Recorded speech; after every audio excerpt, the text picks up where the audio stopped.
Some keep a diary, seems like a fantasy, but it may require some love and desire, something to cover me. There's never a guarantee that loving is so easy. Some may define it as sugar and brownies, but hard just as slimy. Ooh, no, no, no. Ooh, no, no, no, no, no, no. No, no, no.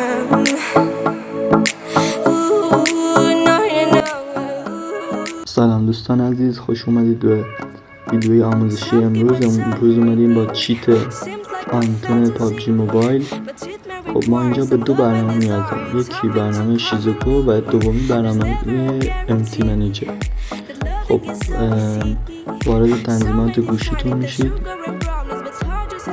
گزینه درباره گوشی و پایین نسخه سیستم عامل چند بار میزنید روش تا گزینه توسعه دهنده براتون فعال شه.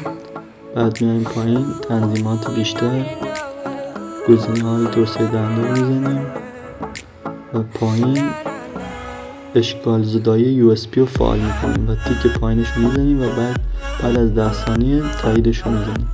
صبر میکنیم.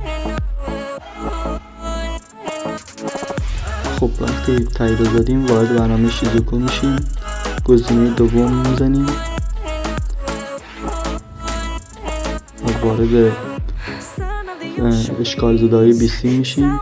جفت کردن دستگاه با کد مرتبط رو میزنیم و این کد رو داخل پیامک برای برنامه شیزوکو وارد میکنیم.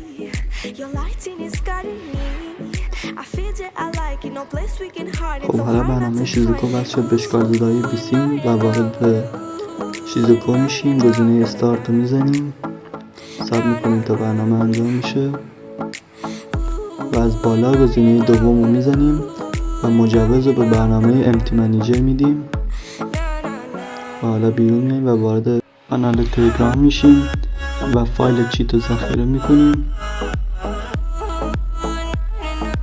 و وارد برنامه امتی منیجر میشیم. از سمت راست پوشه دانلود، پوشه تلگرام و از سمت چپ پوشه اندروید، پوشه دیتا و فایل بازی رو پیدا میکنیم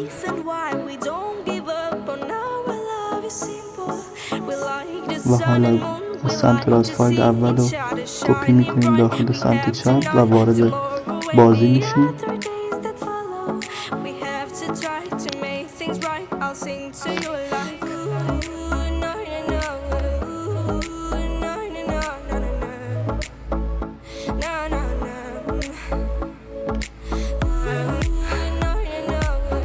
خب وقتی وارد لابی شدید میریم داخل امتی منیجر از دوباره و فایل دومی رو کپی میکنیم داخل سمت چپ و حالا از دوباره وارد بازی میشیم. مپ رو استارت میکنیم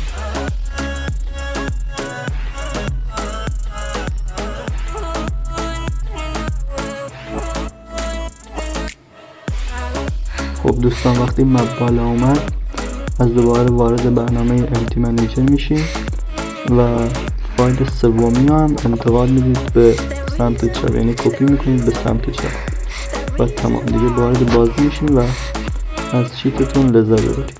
و دوستان یادتون باشه برای هر دفعه که میخواید بیاید داخل بازی این مراحل باید انجام بدید. امیدوارم از این آموزش خوشتون اومده باشه. لطفا ویدیو رو لایک کنید و کانال رو سابسکرایب کنید تا ویدیوی بعدی. خدا نگهدار.